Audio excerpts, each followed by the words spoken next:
კი ბატონო, მიღებულია დიდი მადლობა. საზოგადოებისთვის კიდევ ერთხელ განვმარტავ, რომ დღეს ჩვენ ვიხილავთ ბესარიონ ხარძიანის საქმეს. ეს საქმე არის კომპლექსური და მრავალკომპონენტიანი, მრავალი ნაწილისაგან შედგება.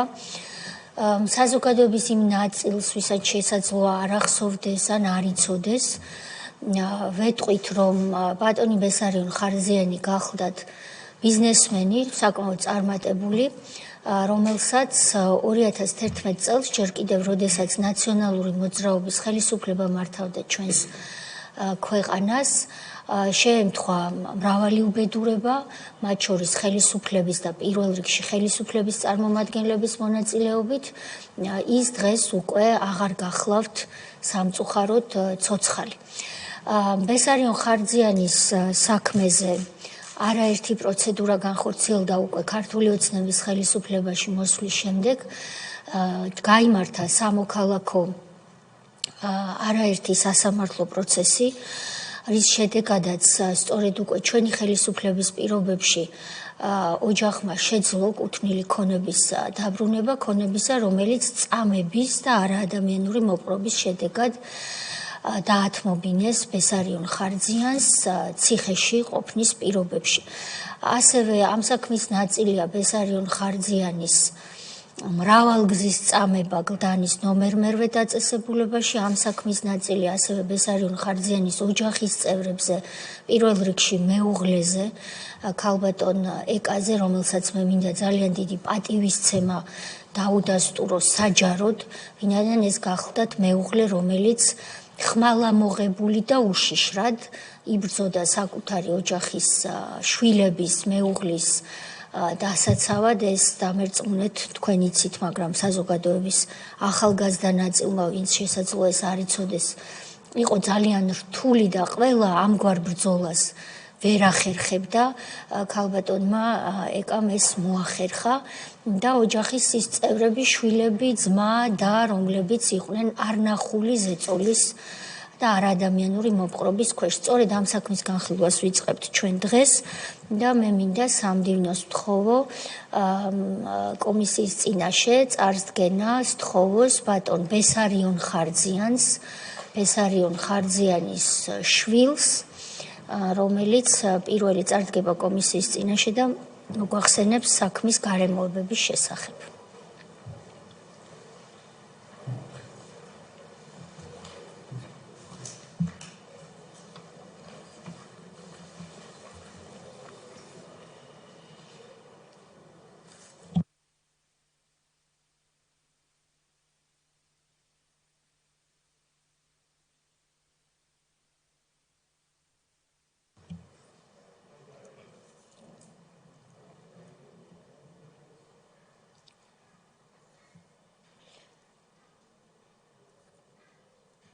როგორც გვატყობინებენ, ბატონი ბესარიონი ყავარჯნებით გადაადგილდება, ამიტომ გარკვეული დრო სჭირდება, მობრძანდით.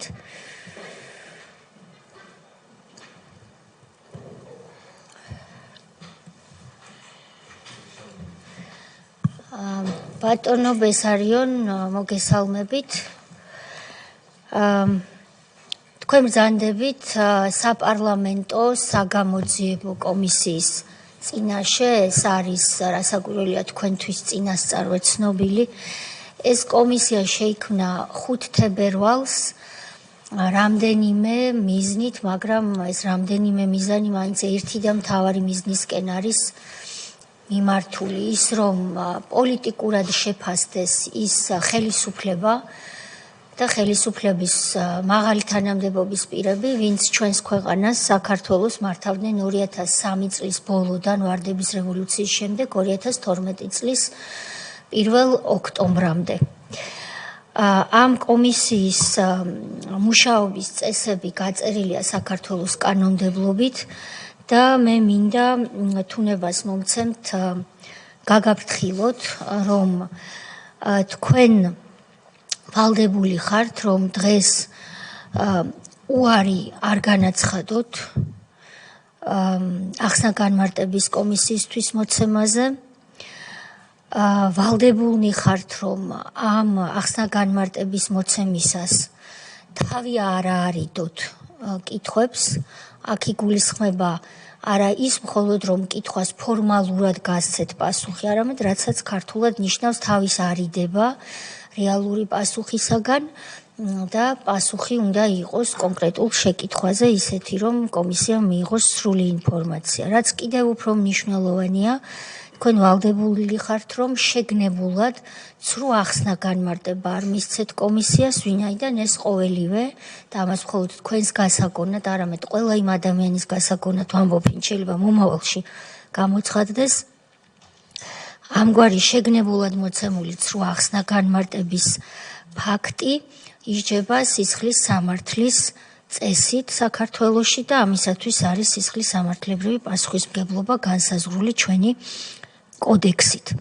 ის რომ ამ ყოველივეს თქვენ ათვიცნობიერებთ, ასეთი წესია, რომ ამის შესახებ გაგაფრთხილეთ და ხელმოწერით უნდა დაადასტუროთ იმ დოკუმენტზე, რომელიც თუ არ ვცდები, თქვენ უკვე გაქვთ თქვენს წინ და ეს ყოველივე არის მან დახსნილი, რაც ზეპირად გითხარით და გთხოვთ დაადასტუროთ ხელმოწერით, რომ ამ წესებით ვიმუშავებთ დღეს ჩვენ თქვენთან ერთად.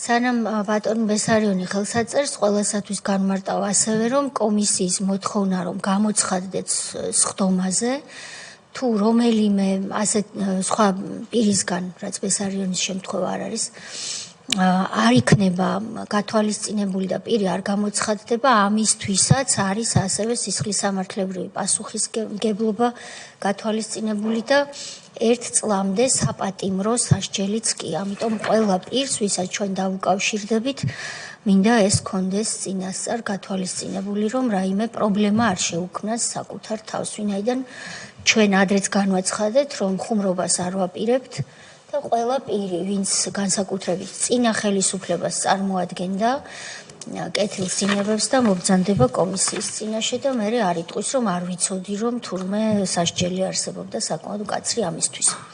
ბატონო ბესარიონ, 20 წუთი ავიღოთ თავიდან, თუ თქვენ თანახმა იქნებით, რომ თავისუფალი თხრობის რეჟიმში თქვენ ჯერ აღვიხსნათ ვიმძანდებით, რა კავშირი და შემხებლობა გაქვთ მამა თქვენის ბესარიონ ხარძიანის საქმესთან, რა იცით ამ საქმის შესახებ და თავისუფალი თხრობის რეჟიმში ისაუბრეთ 20 წუთის განმავლობაში. ბატონო, პირველ რიგში მოგესალმებით ყველას. ქალბატონ თავმჯდომარეს, კომისიის სხვა წევრებს, მივესალმები საზოგადოებას. არ იქნება სწორი, რომ არ დავიწყო მადლობით, დღევანდელი ჩემი სიტყვა, გულწრფელი მადლობით. მადლობა იმისათვის, რომ როგორც იქნა, ეს კომისია შეიქმნა, ჩვენ სამოქალაქო საზოგადოება და განსაკუთრებით ნაციონალური მოძრაობის რეჟიმის დროს დაზარალებული ოჯახები ამ დღეს დიდი ხანი ველოდით და ეს დღე როგორც იქნა დადგა და ისე ვიტყოდი, რომ ჯობს გვიან ვიდრე არასდროს. ასევე მადლობა იმისათვის, რომ მამა ჩემის ბესო ხარძიანის სახელი და გვარი და მისი პიროვნება მოხვდა იმ სიაში, სადაც მოხვდა და რა თქმა უნდა შემთხვევით არ მოხვედრილა მისი მძიმე ისტორიებიდან გამომდინარე. ერთის მხრივ, რა თქმა უნდა, ძალიან რთულია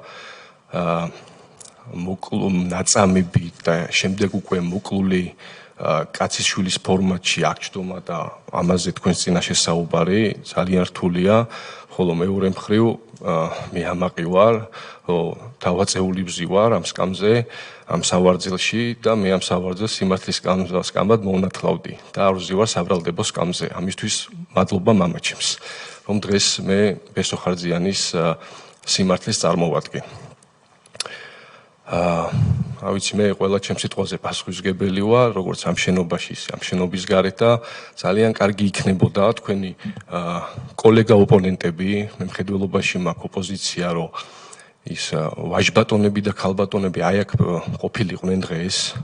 ძალიან კარგი იქნებოდა, იმიტომ რომ პირველ რიგში მაინტერესებს რამდენად ექნებოდათ იმის გამბედაობა, რომ ჩემთვის თვალებში შეეხედა და ჩვენაირი ხალხისთვის, რომლებიც აქ მრავლად მოვლენ, დარწმუნებული ვარ და ბევრი არის ამ ქვეყანაში სამწუხაროდ. მაგრამ ამის გამბედაობა რა თქმა უნდა არ ყოფნით და ფაქტის სახეზია რა, იმიტომ რომ მე ბევრი კითხვა მექნებოდა მათთან და დარწმუნებული ვარ, რომ ამ კითხვებზე ისინი მე პასუხს ვერ გამცემდნენ. ისინი დღეს მე არ მინდა რაღაც პოლიტიკური განცხადებები ვაკეთო, დღეს ამისთვის აქ არ ვარ, მაგრამ დღეს ისინი დაკავებულები არიან ჩემნაირი გოგო ბიჭების, ახალგაზრდა მომავალი თაობის, მე ჩემთვის ახალგაზრდას ვეძახი რა თქმა უნდა და მათი სისხლის მოწამვლით არიან დაკავებულები სრული ამისთვის მნიშვნელობით და სამწუხაროდ რა. მე მათ მდგომარეობას ვიზიარებ, ჩემი ეს დღევანდელი ფორმატი და მდგომარეობა მირჩევნია მათ მდგომარეობას, თუნდაც პოლიტიკურს, თუნდაც ადამიანურს. ეს არის პრინციპში ჩემი შესავალი სიტყვა დანარჩენი ვეცდები რომ ქრონოლოგიურად კითხვა-პასუხის რეჟიმში იქნება თუ ქრონოლოგიურად მექნება რამე მოსაყოლი, ვეცდები რომ ასე ვთქვათ დავაკმაყოფილო თქვენი კითხვები და ღირსეული პასუხი გავცე. დიდი მადლობა. მადლობა ბატონო ბესარიონ, მოდით სანამ კითხვა-პასუხზე გადავალთ, თქვენ იმ დროიდან, რომელ დროსაც თქვენ ყველაზე ადეკვატურად მიიჩნევთ, როდიდან უნდა დაიწყოს ამ საქმეზე თხრობა, ფაქტების შესახებ გითხრათ და შემდეგ ჩვენ კითხვები გვექნება. მე როგორც ჩავთვლი საჭიროდ, ანუ ესე იყო ხო კითხვა დასმული. კი ბატონო. მოკლედ ბესოხარძიანის ისტორია იწყება სადღაც 2006 წლიდან, როდესაც ზურაბ ადეიშვილმა, იმდროინდელმა გენერალურმა პროკურორმა ესე იბარებდა ბიზნესმენებს, რა უნდოდა ეხა ბესოხარძიანს, ზურაბ ადეიშვილის მეგობარი არ იყო და რა უნდოდა მის კაბინეტში ბესოხარძიანს არ ვიცი, მაგრამ ეს დაიბარეს. ესწრებოდნენ რამოდენიმე ადამიანები და პირდაპირ განუცხადეს, რომ კუსპაზე რომ სიხარ, კუსპა მოგეხსენებათ ყოს ხა ერთ-ერთი ბიზნესი იყო მამაჩემის და განუცხადა პირდაპირ რომ უნდა გადაიხადო თანხა. ეს თანხა დაუსახელა $5 მილიონი იყო და მოკლედ, როდესაც გაიაზრა უკვე მამაჩემა რაშიც მდგომარეობდა საქმე, წამოვიდა და დაიწყო ამ თანხების მოძიება. რა თქმა უნდა, რომ ეს თანხა გადაიხადა, წინააღმდეგ შემთხვევაში რა თქმა უნდა მოუწევდა პრობლემები შეექმნებოდა, მოკლედ რო ვთქვათ. ეს თანხა გადაიხადა ინგლისური კომპანიის მეშვეობით. ამ კომპანიის სახელს ნამდვილად ვერ გავიხსენებ, მაშინ არსებობდა ესეთი კომპანია. იძულებული გახდა რომ კუსპა ჩაედო ამ კომპანიაში და ამ თანხის გადახდა მოხერხდა. ჩაარიცხინეს ეს თანხა. ამ თანხის ნაწილი დაახლოებით მე ბოდის ვიხდი რომ რაღაც თანხებზეც მიწევს საუბარი ხა კაცი აღარ არის ცოცხალი და სწორად გამიგოს თქვენც და საზოგადოებამაც რომ უბრალოდ ფაქტებია და უნდა ვთქვა. ამას ეხ გადამწყვეტი მნიშვნელობა ნამდვილად არ აქვს ჩემთვის ყოველ შემთხვევაში. დიახ, თანხების და ქონების გამოაწამეს ეს ადამიანი, ამიტომ რა თქმა უნდა მოგიწევთ თანხებზე საუბარი. კი, არა მარტო როგორც კაცები არ მოწონდათ მათ, კაი ადამიანები არ უყარდათ მათ და ამიტომაც მე ესე ვიტყოდი და რა თქმა უნდა თუ რამე იყო კიდე ადამიანის უკან, კარგი კაცის უკან, იმასაც არ თმევდნენ ისინი. უბრალოდ ერთი რამე დაავიწყდათ, რომ ღირსებას ვერ ართმევენ ეგეთ კაცებს და ისაც საერთოდ ის დროებით იყო ამაზეც ვისაუბრებთ ჩვენ, რომ ჩვენის დავიბრუნეთ და ვერავინ ვერაფერი ვერ წაგვართვა მათ და სამწუხაროდ. გავჩერდი იქ რომ ეს თანხები გადახდა მოხდა ხო აქედან ხომ $5 მილიონი $1,500,000 აყიდინეს სიღნაღში, წნორში აყიდინეს, უბრალოდ წნორში აყიდინეს რაღაც გაურკვეველი ავტოფარეხი აუქციონის წესით, სადაც მარტო თვითონ იჯდა ამ აუქციონზე და ესე აყიდინეს ეს ავტოფარეხიც. ასევე სასტუმრო მაშინ ეკონომიკის სამინისტრომ დაახლოებით იგივე წლებია, შეიძლება ცოტათი უფრო ადრეც იმდროინდელმა ეკონომიკის სამინისტრომ წაგვართვა სასტუმრო აფხაზეთი ძველი ესეთი მდებარეობდა ვაჟაზე, სადაც დედაჩემს ეკონომიკაშოს ჰქონდა ქორეოგრაფიული სასწავლებელი ქართული ცეკვის. ესეც დაგვინგრიეს, ანუ ასე ვთქვათ, ხელოვნებასაც ეხებოდნენ ისინი, აქ არ იყო მარტო ეხა ბესოხარძიანის იმაზე დედაჩემის ცეკვის სტუდიაც დაანგრიეს და 10 მესაკუთრე ყავდა, მათ შორის ბესოხარძიანის ერთ-ერთი დაიჭირეს, და ამ ასე ვთქვათ, მძევლად ყავდათ ეს ერთი ადამიანი და დანარჩენი 9 იძულებული გახდა მესაკუთრეები მოწილეები, რომ ერთ ლარად ეჩუქებინათ სახელმწიფოსთვის. მათ ჩემს ახლა 4 შვილი ყავდა და ეცინებოდა ახლა ჩემს შვილებს ვაჩუქებოდა. ესეთი წესი იყო მაშინ. მათი სტილი ეს იყო. ესე გაგრძელდა მქონების წართმევის ნაწილში. პრინციპში კუსკვის ნაწილზე უფრო ცლად გავაგრძელებ ესე როგორ დაიწყო, ასე ვთქვათ, მამაჩემზე ზეწოლა და მის და სახელმწიფოს ურთიერთობა ესე დაიწყო. შემდეგ უკვე 2011 წლის 16 ფებრუარს მამაჩემს აჩერებენ ვარაზის ხევში, იქ სადაც ესტაკადა მთავრდება, დაახლოებით იმ ადგილას აჩერებენ. სოდის და კუდის თანამშრომლები მაშინ იმ წლებში არ იყო 2011 წელი და ამდენი ვიდეო თვალი და ის ამ ქალაქში არ იყო და მოწმეც არ არსებობს. არსებობს 10 მოწმე, რომელიც 10-ვე არის თანამშრომელი. მათ შორის ერთზე უნდა თქვა დაზუსტებით ალბათ ვერ გეტყვით, მაგრამ ალბათ შემდეგ მოგაწვით. ერთ-ერთი არის მესხი ესეთი, რომელიც მამაჩემს პირში წამოსაყრიდა და თუ არ ვცდები, სამცხე-ჯავახეთის პოლიციაში არის დღესაც და მინდათ რომ ყურადღება მიაქციოთ, იმიტომ არ ვიძახი რომ ან რაღაც საქმიანობა შეუჩერდეს მას და მათ შვილებს რაღაც საკვები ვერ მიუტანოს. ეს მე არაფერს არ მომცემს, უბრალოდ ყურადღება რომ მიაქციოთ ამ ფაქტს, გეტყვით ახლა ამ ფაქტზე. ბატონო მამაჩემი მარტო ბრძანდებოდა, გამოვიდა შეხვედრიდან და აი სადაც მოვყევი კონკრეტულად აი გააჩერეს და გადმოაგდეს მანქანიდან.